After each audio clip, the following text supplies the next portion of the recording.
somewhere in Accra, and I saw something which was shocking.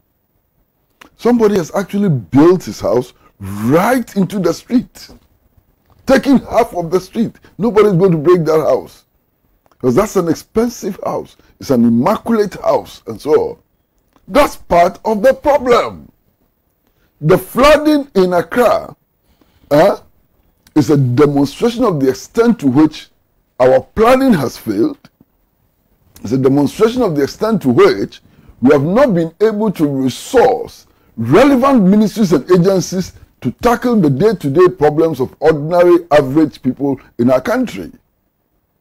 The flooding in Accra is a demonstration of the extent to which our elite takes advantage of our problems in order to demonstrate some fake concern for electoral purposes and so on. Every time there's a big flood, these days it's even gone down a bit. You see all these politicians in their Wellington boots and hats and so on. That's when they display that fashion. Go and stand in the rain and take photographs. Next year, the same thing will happen again. And the following year, the same thing will happen again. I think the people are getting tired. They are really getting tired of all of these politicians who think that the sorry plight of our people can be manipulated for electoral purposes. I cannot justify why in October 2020 we still have this level of flooding in our city. Yes, we can say,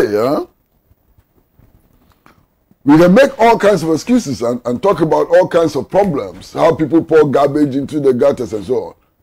Why? That is why we have a state. That is why we have a state. That is why we have a head of state. That is why we have municipal and district assemblies. That is why we have built these institutions. If all of us were to do the right thing, would there be the need for the police service? If all of us knew what to do and did it, would there be a need for districts and municipal assemblies and so on? If all of us knew how to behave and behaved in that way and so on, would you need a head of state? Would you need the judiciary and so on? It is because all of us will not do what is expected of us. It is because there ought to be central authority to regulate, to ensure that people conform and so on. That's why we have central authority.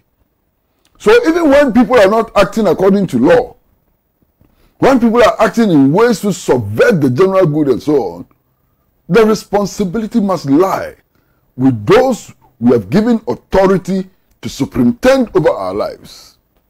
The responsibility must lie with those for whom we have bought jets so they can fly around, so they can fly their family for birthday parties abroad and so on. They must bear the responsibility.